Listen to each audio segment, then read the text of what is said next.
Hello everyone, how are you doing? I am Tesaks and last week I finally finished Tavern in Gems Defenders. In previous devlog I talked briefly about story, which is being told in Tavern, so let me take you on a tour. As you might already know, once the game is launched and loaded to the main menu, you are welcomed with the view of Dylan, the town in the newfound world of Aldenor. The game tells you all this and more during intro. Now from here to access Tavern, it's either with the left menu or just by clicking on the actual Tavern on the background. And this brings up this Tavern view basically. And if I compare this to the previous version of the same view, the changes became more visible. The whole entry is much more detailed, as besides date, story and hint, we now have level name as well as a portrait of the character whose entry it is, and the new text. I made this change because I felt that being able to tell the same story from multiple points of view would make for a more interesting story, as each character is different, have different levels of knowledge on various stuff and mainly have different opinions and values. And I believe that allows me to tell more interesting story and also insert little bits and pieces of the characters and their past into it.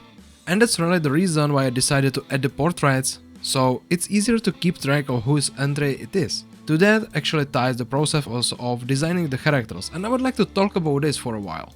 During the whole development of Gems Defenders, I was really only thinking about how Inichen and Nande looks like, as they are the most crucial characters in the whole game.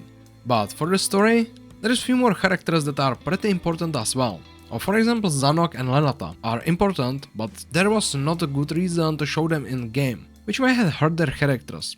After all, Zanok is hefty dwarf and Lenatha is powerful druid, but is also an elf and is pretty young. Sure, I can tell that by text, but isn't it better to just let the image tell this part of story?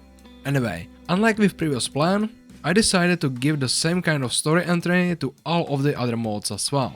For now, it means survival and sandbox. And I gave each of these modes their own hosting character, with their own entry on paper, making it less disconnected from the in-game world and the main game. I am pretty sure I won't be showing this like diary entries anymore for these modes, but maybe designing it like invites or maybe pamphlets? I haven't decided yet, but it's something that can wait for now, and I will design these text once the story is done. On the topic of story, as I said before, the story is written down, but it doesn't end there. I need to check it for typos and errors. I have to make sure that there are no plot holes. I have to ask my beta reader Kingly to read through it, and only after all this is done, all the mistakes are fixed, plot holes repaired and everything is fine, I can truly say the story is implemented in the game. And then I have to translate it into Czech and other languages, and then do the whole thing again, now only with different language.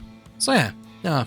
It's a bit annoying. And before I conclude this video, let's just quickly touch on the font as well. I'm slowly working on it. Almost all the capital letters are already designed.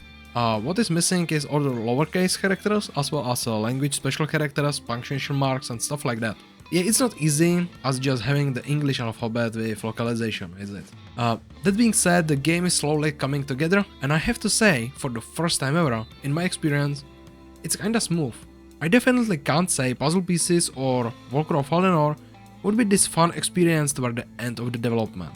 But hey, time to end this video. Note that I didn't shout out Gems Defenders at the beginning of the video, so I will do it now. You've seen footage from the game on screen through this video, so go ahead, there's a link in description and Wishlist it on Steam. Besides that, make sure to like this video, subscribe to my channel, and check description for other fun links, like links to my other games and social media. Well, anyway, thank you very much for watching, and I will catch you next week. See ya!